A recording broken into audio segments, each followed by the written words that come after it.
سلام. بعد از مدت‌ها که گاری دیپلماسی نظام توی مخمصه افتاده و به نظر میرسه که سریال شکست‌های دیپلماتیک نظام تمومی نداره، بالاخره راننده این گاری قراضه رو آوردن توی یک برنامه صبحگاهی تا مثلا خیلی ریلکس و با لبخند این فضاحت‌های اخیر رو ماستمالی کنه. طبعا در صدر همه دسته‌گل‌هایی که دیپلماسی نظام به آب داده، جنازه روی دست مانده است به نام برجام. در این رابطه محمد جواد در همون ابتدا توافق در سطح بالای نظام روی برجام رو به ثبت داد تا خودش و رئیسش روحانی رو از گوشه رینگ خارج کنه. من فکر میکنم برجام یک پروژه‌ای بود که در کشور روش توافق در سطح بالا شده بود. در سطح بالا یعنی چقدر بالا؟ لاریجانی، روحانی، سپاه، بالاتر هم هست؟ آها اوکی. یکی دیگه از دستاوردهای نظام که ظریف توی این گفتگو ازش رونمایی کرد، انزوای جهانی آمریکاست. یعنی طوری میگه که الان این آمریکاست که برای خروج از برجام داره هزینه میپردازه. اما ببینین امروز چه اتفاقی برای آمریکا افتاده. امروز نزدیکترین متحدین آمریکا در برابر آمریکا ایستادن. همه متحدین آمریکا در ناتو در برابر آمریکا ایستادن. این هزینه‌ای که آمریکا داره پرداخت میکنه. بله، این آمریکاست که داره هزینه میده، این دلار آمریکاست که داره سقوط میکنه و هر 10,000 دلار شده 1 تومن. جمهوری آخوندی هم هیچ هزینه‌ای نمیده. ظریف هم سر صبح برای این اومده توی این برنامه که اول صبح کمی با ملت خوشو بشکنه. در یک کلام همه چی آرومه. من چقدر خوشحالم، من چقدر خوشبختم، همه چی آرومه. با وجود اینکه همه چی آرومه، ولی کماکان این سوال برای بعضی‌ها، مثلا در نسل جوون، نه همه ها، فقط جوونا، این سوال براشون پیش میاد که چرا همش ما باید زیر فشار باشیم؟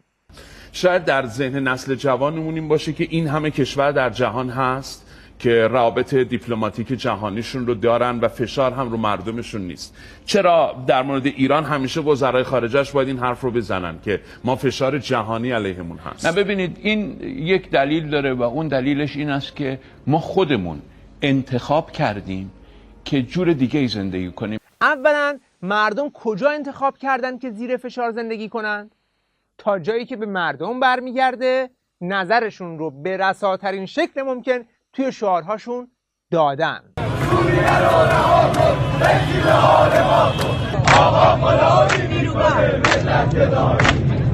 دوما، آیا از این زیر فشار زندگی کردن چیزی هم به آقایون حکومتی میرسه یا فشارش سهم مردم و اختلاس و سفر آقازاده ها به خارج و ماشین لاکچری و ساعت 180 میلیونیش سهم مقامات و آقازاده هاشونه؟ استوری بذار، ولی من ادا در نمیارم. من نمیگم ساعتم مثلا 1000 تومنه، مثلا میگه 80. من ساعتم اگه بگن 80 میلیون ناراحت میشم، چون 180 میلیون پولش دادم خریدم. کفشمو نگن که مثلا 500,000 تومنه، من کفشمو 7 میلیون تومان خریدم. بله، این جور دیگه زندگی کردنیه که آقایون برای ملت انتخاب کردند. حالا سوالی که پیش میاد اینه که مقصر اصلی این وضعیت قاراشمیشی که نظام توش گیر کرده کیه؟ اینجا ظریف میره سراغ همون جواب همیشگی و کلیشه‌ای مقامات حکومتی که همه مقصرن الا حکومت آخوندی. یکی از اونایی که میخواد این اطمینان نسبت به آینده رو از بین ببره آمریکاست. یکی از اونایی که میخواد این اطمینان نسبت به آینده رو از بین ببره اسرائیل. البته این جواب اونقدر نخنما شده که دیگه حتی مجری سوگلی روحانی که از قبل همه چی رو با هم هماهنگ کردن هم نمیتونه اونو تحمل کنه. در نتیجه ظریف هم مجبور میشه بلافاصله دنده عقب بگیره. آقای ترامپ وقتی میاد، آقای دکتر ظریف، امریکا و اسرائیل همیشه بودن، همیشه تهدیداشون بوده، همیشه شعافاشون بوده. پس خودمون چی؟ بله خودمون داخل ایران. ببینید، من همیشه معتقدم که نباید همه چیز رو گردن استکبار جهانی انداخت. پس اگر بهانه استکبار جهانی رو کنار بزنیم، دیگه مقصر کی میشه؟ اونهایی هم که در داخل این امید نسبت به آینده رو نابود میکنن، اونهایی که در داخل دستاوردها رو فراموش میکنن، هزینه دعواهای جناحی ما رو مردم میبرن. پس به اعتراف ظریف ریشه مشکل در دعوای جناحی اصولگراها و اصلاح طلبها بر سر لحاف حکومته که البته جواب مردم به این دعوا هم خیلی کوتاه و قاطع. اصلاح طلب اصولگرا دیگه تموم ماجرا. یکی دیگه از کشف‌های بزرگ ظریف در این گفتگو تجویز نسخه اقتصاد مقاومتی به اروپایی‌ها بود. بله درست شنیدید. ظریف میگه در شرایط حساس کنونی راه فلاح و نجات اروپایی‌ها هم اقتصاد مقاومتی است. اما در مواردی هست که اروپایی‌ها منافع خودشون ایجاب میکنه که باید زمینه‌هایی رو ایجاد بکنن که آسیب پذیر، یعنی اونا هم باید برن دنبال اقتصاد مقاومتی.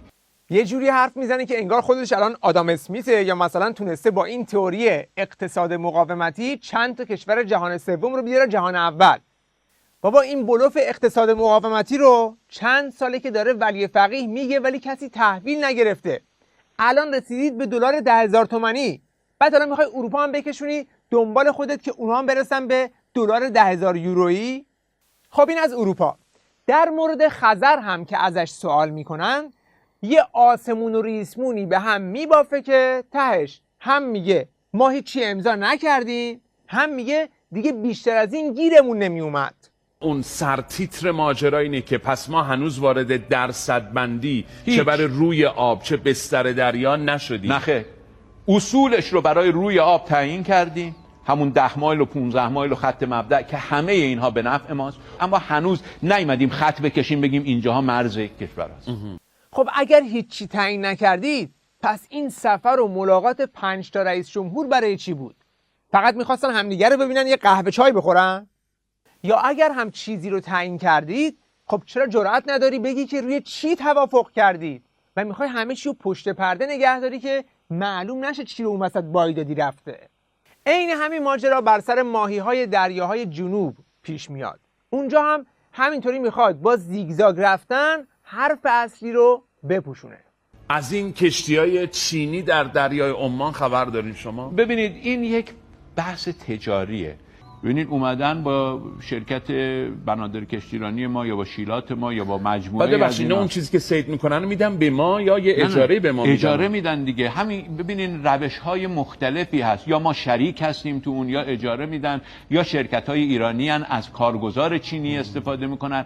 انواع روش‌ها. اینو من به شما بی ربط گلایه بکنم اگه اجاره است که اصلا من الان چیز شدم، یعنی معذب شدم. من دریا رو اجاره نه دریا رو اجاره نمیدن، اجازه صید میدن. اجازه صید، نه اینکه در قبال چیه؟ در قبال یه پولی میگیرن دیگه. خب میشه اجاره دیگه. نه دیگه، همه جای دنیا اجازه میدن که در سواحلشون اون جایی که خودشون نمیتونن ازش استفاده بکنن دیگران. خب ما میتونستیم. بله یه موضوع تجاری و یه شرکت چینی اومده داره چند تا ماهی میگیره که ما خودمون نمیتونیم بگیریم.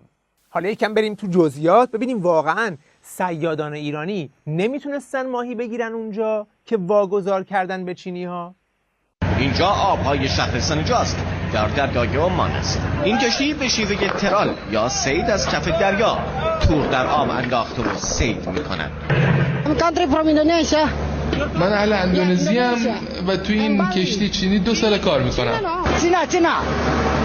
الان 2-3 ساله که کشتی چینی توی جاس نفوذ کردن، ما دیگه صیدی که قبلا داشتیم الان نداریم. صیاد بومی هستیم ولی مجوزمون نی، ولی کشتی چینی یه روزه در جاس آمدن، مجوزشون یه روزه صادر بود از تهران. سرخانه 750 تنی جاس از زمانی که کشتی‌های چینی وارد آب‌های جاس شدن تعطیل شده.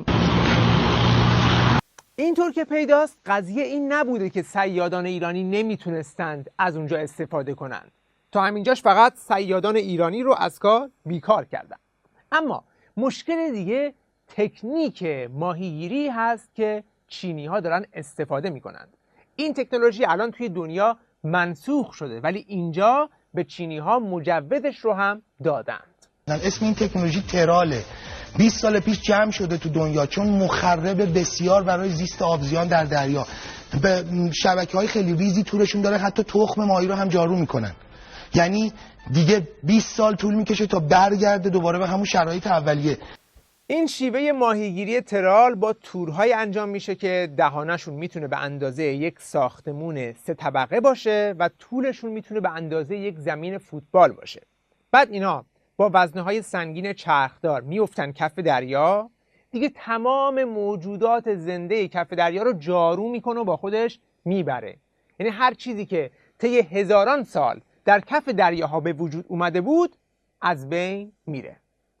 استفاده از این روش ماهیگیری در هر جای دیگه دنیا معمولاً با مخالفت فعالان محیط زیست مواجه میشه و خیلی جاها هم ممنوع شده، ولی اینجا با قرارداد رسمی دارن فعالیت میکنن. بیدلیل نیست که توی این برنامه هم در نهایت مجری میگه قانع نشدم و باید بریم سراغ رئیس شیلات.